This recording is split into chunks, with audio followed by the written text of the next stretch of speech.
और अब बात करते हैं बापू की, बात करते हैं गांधी की, जिन्हें मानने वाले राष्ट्रपिता कहते हैं और ना मानने वाले पूछते हैं कि कहां लिखा है कि वो राष्ट्रपिता है।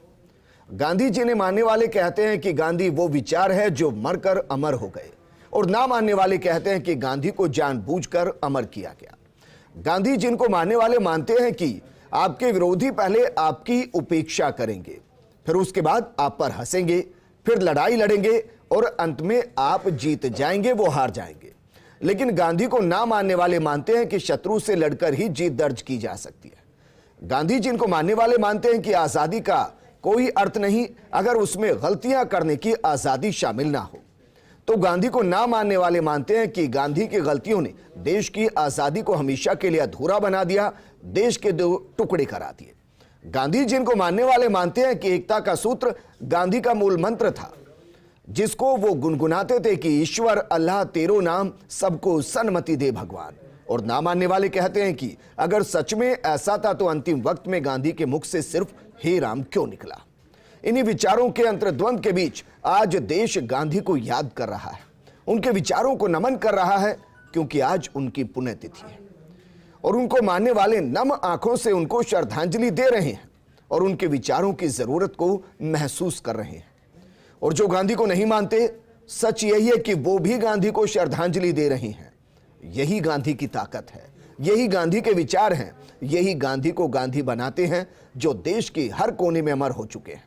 आज बात गांधी की, उनके विचारों की और उनके विचारों पर देश भर में भिन्नता की। गांधी जी वो विचार हैं जो हिंदुस्तान के कण कण में रचे बसे हैं, जिन्हें ना तो भुलाया जा सकता है ना ही मिटाया जा सकता है, लेकिन असफल कोशिश यकीनन की जा सकती है, जो वर्तमान में दिखाई भी देती है। क्योंकि गांधी कहते थे कि खुद में वो बदलाव कीजिए जो आप दूसरों में देखना चाहते हैं, लेकिन वर्तमान में हम खुद को बदलने के बिना दूसरों को बदलना चाहते हैं। गांधी जी कहते थे कि शांति का शांति के अलावा कोई रास्ता नहीं, लेकिन वर्तमान में अशांति को शांति का रास्ता बताया जा रहा है। गांधी जी कहते थे कि भविष्य इस पर निर्भर करता है कि आज हम क्या कर रहे हैं। तो सवाल यही है कि आज जो हो रहा है उससे वर्तमान कैसे बन रहा है और भविष्य कैसा होगा। क्या गांधी जी के विचार सिर्फ किताबों में सिमटा दिए गए हैं और गांधी को गुनगुनाने वाले गांधी के नाम पर गांधी को ही भुनाने लगे हैं? इस पर बात करने के लिए हमारे साथ मौजूद हैं गांधी अध्ययन केंद्र के निदेशक डॉक्टर राजेश कुमार शर्मा जी। हमारे साथ मौजूद हैं विषय विशेषज्ञ राजेंद्र मेघवाल जी, और मौजूद हैं संघ विचारक बीएल नाटिया जी। बीएल नाटिया जी, शुरुआत आपके साथ में करना चाहूंगा सर।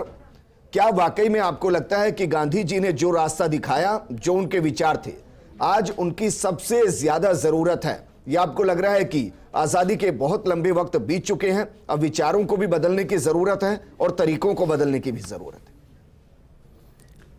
देखिए, सबसे पहले पूज्य बापू को मैं श्रद्धांजलि अर्पित करता हूं। और बापू कालातीत थे, गांधी कालातीत जी। किसी भी काल में उनको बांधा नहीं जा सकता। गांधी वो व्यक्ति थे जो भारत की रग रग को समझते थे। गांधी वो व्यक्ति थे जो सभी, ऐसी कोई नीति नहीं है जिस पर गांधी ने अपने विचार न दिए हों। और वो विचार जैसे हमारे हर धर्म के सनातन विचार कालातीत हैं, वैसे ही वो कालातीत हैं जी। कुछ बातों में उनकी बताऊंगा आपको, जो सबको पता है। आज़ादी के बाद तुरंत उन्होंने कहा था राजनीतिक रूप से कि कांग्रेस को भंग कर दीजिए जी। ये कोई राजनीतिक पार्टी नहीं है, ये एक आंदोलन था जिसमें प्रत्येक भारतीय शामिल था। जिसको चुनाव लड़ने वो अपनी पार्टी बनाए और फिर चुनाव लड़े। कितनी सुंदर बात थी जो यदि मान ली जाती तो आज देश की राजनीतिक स्थिति क्या पता अलग प्रकार की होती। शिक्षा के बारे में उन्होंने कहा था, शिक्षा बुनियादी शिक्षा लीजिए, ये जो पश्चिमी शिक्षा है इसको नहीं। भारत के रग रग में बसी हुई जो शिक्षा पद्धति है, बुनियादी शिक्षा पद्धति, उसको अपनाइए। अंग्रेजों ने उसको तहस नहस किया जी, उसको छोड़िए, समाप्त कीजिए। लेकिन वो बात भी उनकी नहीं मानी गई, क्योंकि सुविधा इसमें थी कि जो कुछ चल रहा है उसको चलने दें। भाषा के बारे में गांधी ने उस वक्त बहुत कहा था, मातृभाषा का विकास हो, मातृभाषा में पढ़ाई हो, मातृभाषा में कानून बने, मातृभाषा का कोई विकल्प नहीं है। लेकिन वो भी नहीं मानी गई और उसका परिणाम आज हम देख रहे हैं कि आज भाषा के नाम पर 90% भारतीय जनता अपने आप को ठगा सा महसूस करती है। जी, वो अंग्रेजी नहीं जानती इसलिए बोल नहीं सकते, अंग्रेजी नहीं जानती इसलिए नौकरी नहीं मिलती, अंग्रेजी नहीं जानते इसलिए वो समाज में अपने आप को ठगा सा महसूस करते हैं। काश वो बात मान ली होती तो आज भाषा का विकास कोई हिंदी के लिए नहीं कहते थे, वो मातृभाषा के लिए कहते। जी, इसी प्रकार आर्थिक नीति देखिए गांधी जी की, वो कहते थे ग्रामीण विकास पर आधारित आर्थिक नीति हो। भारत एक गांव का देश है, भारत की जनता गांव में बसती है और गांव की जनता को आप शहर में लाके बसाएंगे तो बहुत बड़ी समस्या हो जाएगी, ना आपके पास साधन इतने, न रोजगार दे पाएंगे। इसलिए हमारी अर्थव्यवस्था के विकास का आधार गांव हो, ग्रामीण अर्थव्यवस्था हो। लेकिन दुर्भाग्य से उस वक्त वो भी नहीं मानी गई।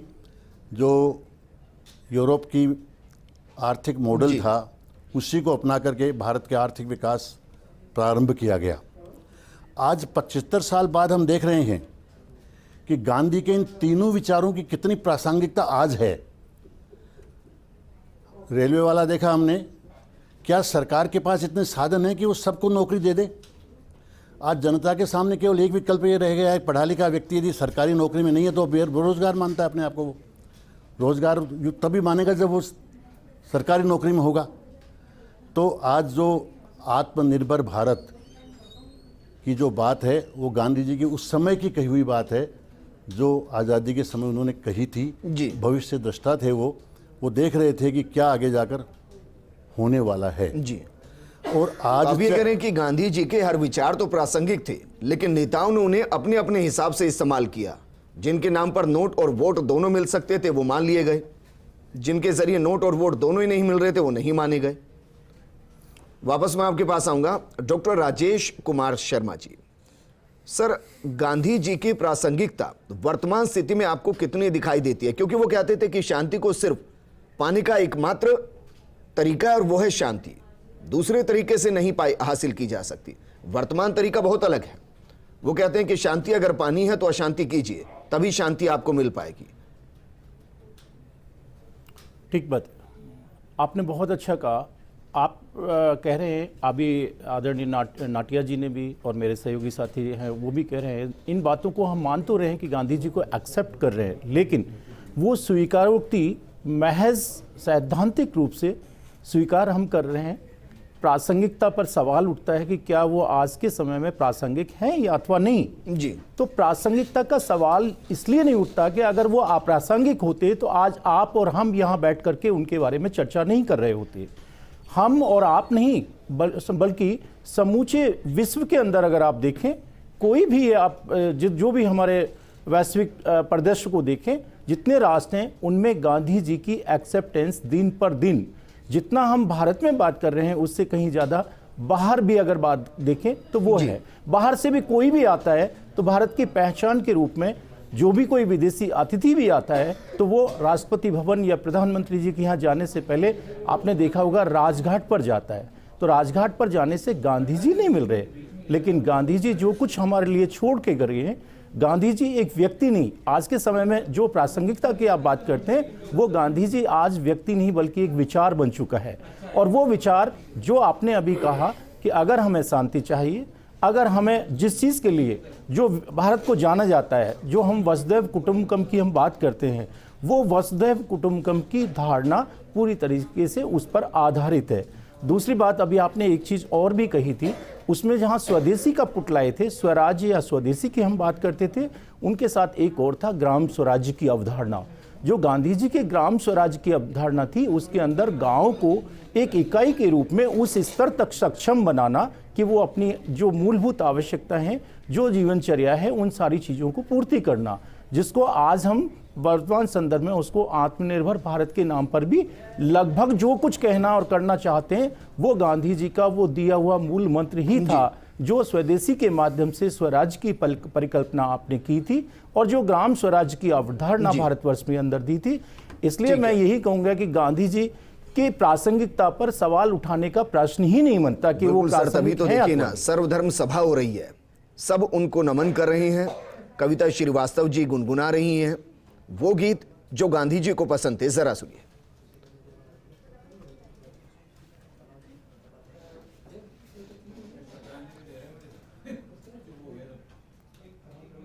ये तस्वीरें आपको दिखा रहे हैं, प्रधानमंत्री मोदी मौजूद हैं, कविता श्रीवास्तव अपने शब्दों के जरिए गांधी जी को नमन कर रही हैं।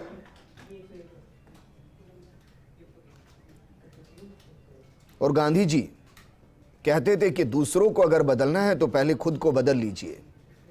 अगर खुद में आप बदलाव महसूस कर लेंगे तो दूसरों को बदलने की जरूरत नहीं पड़ेगी।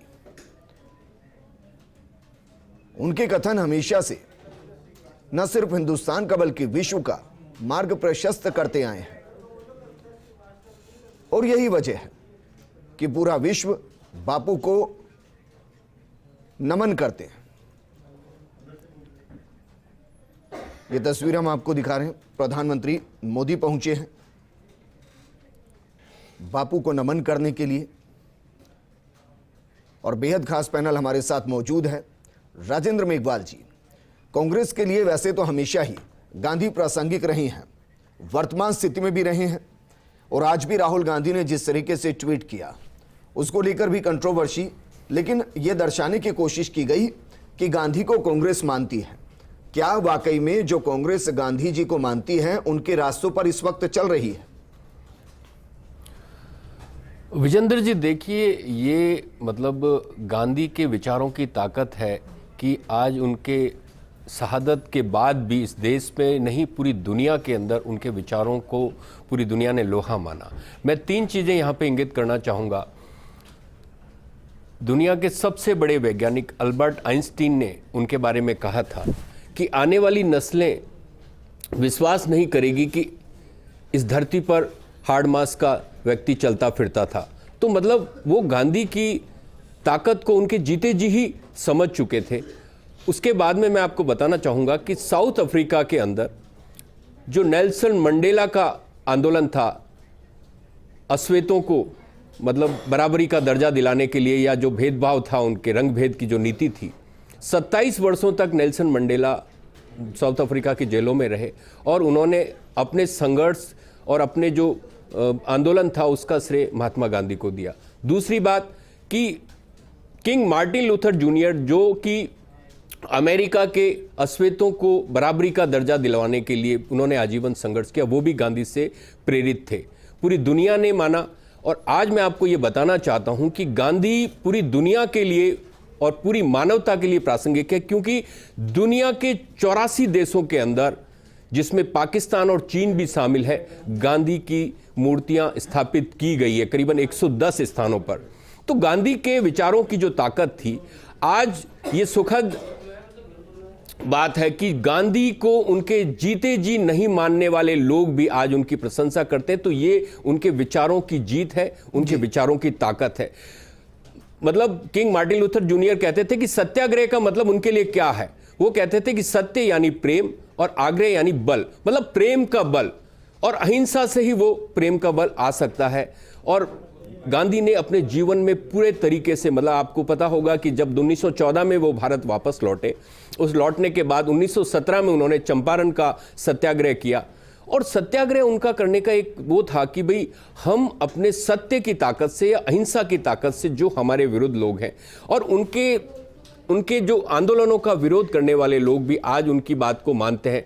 उसी तरह से 1919 में उन्होंने रॉलेट एक्ट का विरोध किया, जो कि पूरे के पूरे हमारे जो क्रांतिकारी थे उनके ऊपर बिना मुकदमे के उनको गिरफ्तार किया जा सकता था। 1930 के अंदर उन्होंने दांडी मार्च निकाला, ऐसे तमाम सत्याग्रह किए थे। 1942 में भारत छोड़ो आंदोलन किया। भारत छोड़ो आंदोलन का तमाम उस वक्त के विचारों ने उनका विरोध किया, लेकिन आज सुखद आश्चर्य है कि वो विचार भी उनका आज समर्थन कर रहे हैं। 1948 में जब उनकी हत्या हुई तो उनके चेहरे पर बिल्कुल भी तनाव के भाव नहीं थे, और वो सत्य की ताकत थी, वो अहिंसा की ताकत थी। उनके अंतिम शब्द थे, हे राम। तो ये जो ताकत है, ये ताकत गांधी को कालजयी बनाती है, कालातीत बनाती है, कि वो हर दौर में प्रासंगिक रहेंगे, हर मुल्क में प्रासंगिक रहेंगे, न केवल हिंदुस्तान, पूरे दुनिया के अंदर गांधी प्रासंगिक है। लेकिन डॉक्टर राजेश कुमार शर्मा जी, वर्तमान स्थिति में दो अलग अलग सोच हैं जो गांधी जी को लेकर है। एक तरफ सोच है कि दे दी हमें आज़ादी बिना खड़क बिना ढाल, साबरमती के संत तूने कर दिया कमाल। दूसरी सोच वो है जो कहते हैं कि 1857 की क्रांति, नेताजी सुभाष चंद्र बोस, भगत सिंह, राजगुरु सुखदेव, लाला लाजपत राय और भी ना जाने अनगिनत नाम हैं। तो क्या इस गाने के जरिए सिर्फ गांधी जी को क्रेडिट देना, क्या इस वजह से दूसरे लोग जो हैं, जो इस पूरे गाने को, इस सोच को ही क्वेश्चन करते हैं, उसका एक कारण आपको ये नजर आता है, या वो इस गाने को समझ ही नहीं पाते हैं, इस धुन को समझ ही नहीं पाते हैं? आप धुन की बात कर रहे हैं, मुझे लगता है कि हम खुद ही गांधी को नहीं समझ पा रहे हैं। धुन तो छोड़ दीजिए, कभी भी गांधी जी ने किसी चीज़ के ऊपर यह अधिकार या दावा नहीं जताया कि जो मैं कह रहा हूँ वो अंतिम सत्य है, मैं जो कर रहा हूँ वो अंतिम है। उनका अगर देखें तो उन्होंने कहा था कि मेरा जीवन ही मेरा संदेश है। पूरे अगर हम उठा करके देखें, जहां सवाल आप आता है कि गरम दल या नरम दल का, तो आज़ादी का एक महान जो स्वाधीनता आंदोलन था, उसके अंदर अनगिनत लोगों ने मिल करके एक संघर्ष लड़ा। कोई भी आज़ादी की लड़ाई हो या अन्य कोई लड़ाई हो, बिना किसी लीडर के नहीं लड़ी जा सकती। उसके बिना दिग्भ्रमित हो जाती है आपकी सेना, तो कोई ना कोई एक नायक या नेतृत्वकर्ता उसमें होता है। और जहाँ तक हम कहते हैं कि अलग अलग बहुत सारी चीज़ें जो सीधी उंगली से नहीं निकलता, वो टेढ़ी उंगली से निकालना पड़ता है, ठीक वैसे ही स्वाधीनता आंदोलन के अंदर जितने हमारे स्वाधीनता सेनानी थे, हम किसी को कमतर नहीं आंक सकते, किसी को ज़्यादा नहीं आंक सकते। लेकिन ये सत्य है कि जो गांधी जी, महात्मा गांधी थे, चाहे उनको हम बापू के रूप में याद करें, स्मरण करें, या उनको महात्मा के रूप में स्मरण करें, उनके द्वारा जो बताया हुआ मार्ग था उसमें बहुत सहज था कि जो हम गरम दल की जब हम बात करते हैं, उसमें तो उनके पास में वो सारे वेपन्स, चाहे कोई भी लेटेस्ट हथियार को, अत्याधुनिक हथियारों से लेकर के लैस आप जो कुछ लड़ना चाहते हैं अंग्रेजों से, वो उसके लिए तैयार थे।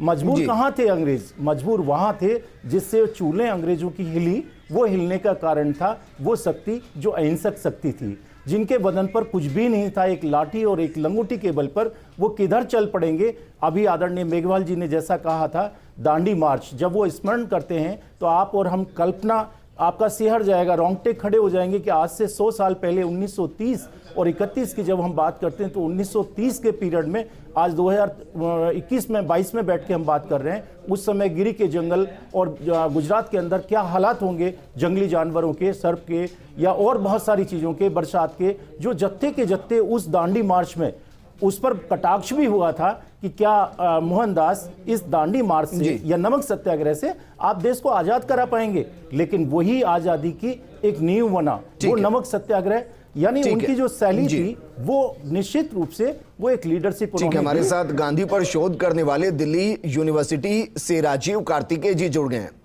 राजीव कार्तिकेय जी, आज देश के लिए समझना यही जरूरी है कि गांधी जी ने जो सिखाया, क्या वो हम देश को समझा पा रहे हैं, या गांधी जी को हम जिस तरीके से समझाने की कोशिश कर रहे हैं वही दरअसल गांधी जी से भिन्नता पैदा करता है देश के अंदर दो विचारों के लिए? सर, जहां तक मैं समझ पाया हूं, गांधी जी के बारे में हम क्या सिखा पा रहे हैं, ये हमें समझना पड़ेगा कि हम वो मूल्य दे पा रहे हैं या नहीं अगली पीढ़ी को।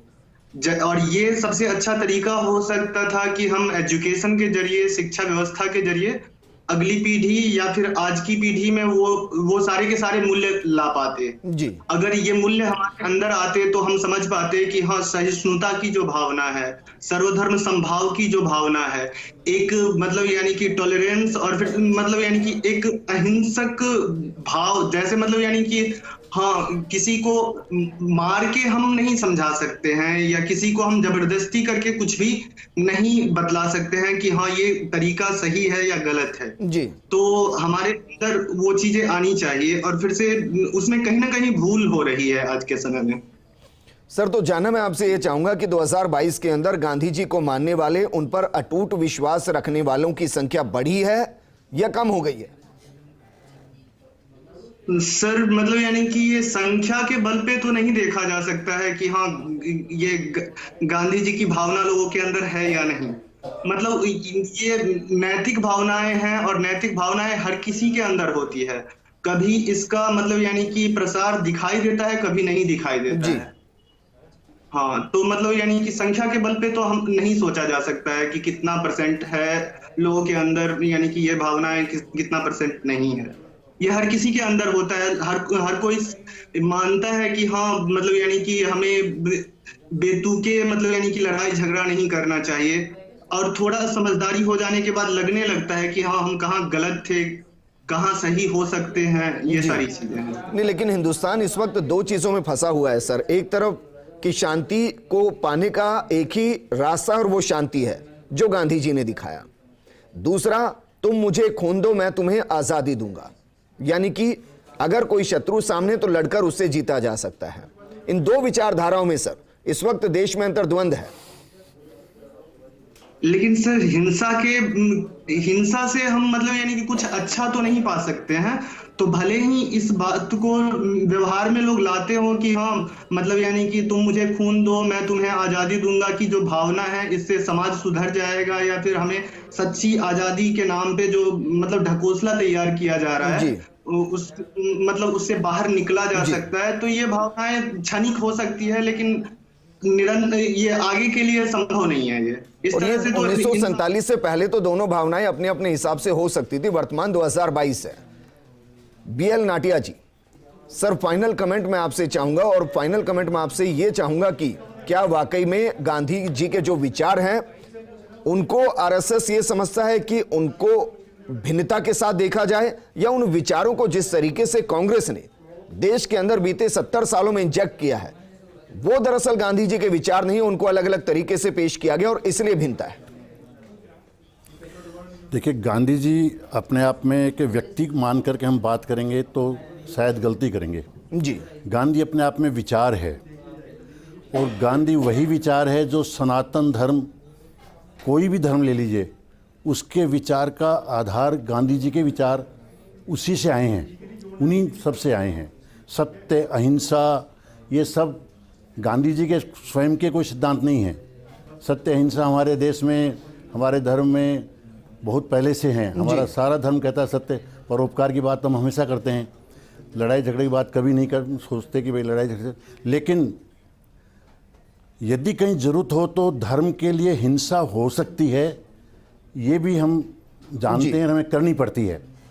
ऐसा गांधी जी का कोई भी ऐसा अनुयायी नहीं होगा जो धर्म, जब उस पर कोई आई होगी आज इस तरह की जहां उसको वाद्य न होना पड़ा होगा, और वो नहीं हो रहा है। सुभाष बाबू की आप बात करें, वो भी गांधी जी के साथ ही थे, गांधी जी के अनुयायी थे जी। कांग्रेस के अलावा पहले तो कोई ऐसा संगठन था ही नहीं जो आज़ादी के अंदर अलग रहा हो जी। तो ये जो गरम दल निकला वो भी गांधी जी के उन्हीं विचारों से ही निकला था जो जहाँ से उतरे। तो RSS या कोई भी संस्था गांधी को कभी भी अप्रासंगिक या इस तरह नहीं मानती जी। हो सकता है कुछ ऐसे विचारों जिनके बारे में कोई संगठन या कोई व्यक्ति उसको नहीं मानता हो, सहमत नहीं हो उन विचारों से। ठीक है नाटिया जी, शुक्रिया। हमारे साथ राजेंद्र मेघवाल जी, आपका भी शुक्रिया। कार्तिकेय जी, आपका भी शुक्रिया। और राजेश कुमार शर्मा जी, आपका भी शुक्रिया। मैं यकीन से कह सकता हूं वर्तमान स्थिति में भी आपके बीच में भ्रम होगा, कंफ्यूजन होगा, लेकिन गांधी जी के उस कथन को याद कीजिए, उसको गुनगुनाइए। देश के वर्तमान स्थिति को देखते हुए वो कहते थे कि शत्रु को हराने का तरीका है वो आप पर हंसेगा, आपकी उपेक्षा करेगा, आपसे लड़ाई करेगा, लेकिन अगर आप सत्य अहिंसा के पथ पर हैं तो अंत में विजय आपकी होगी, वो हार जाएगा। और गांधी जी वर्तमान स्थिति में विचार है, विचारों को हराया नहीं जा सकता। नमस्कार। दे दी हमें आजादी बिना खड्ग बिना ढाल, दे दी हमें आजादी बिना खड्ग बिना ढाल। साबरमती के संत तूने कर दिया कमाल।